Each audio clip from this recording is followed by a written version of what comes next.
Well, Shazam, there it is. Our clear coat is on and looks sharp.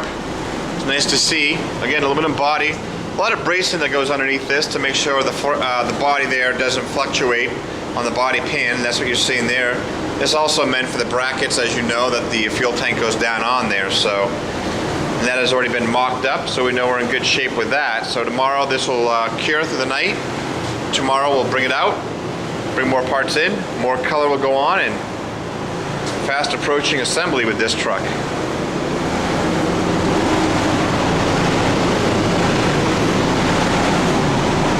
Looks really sharp, looks really, really nice.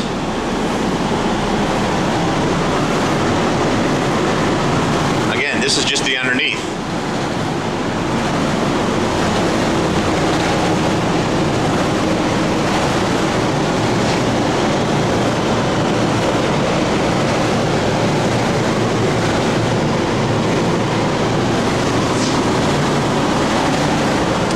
Fuel tank filler neck comes out, as you know, so more to come.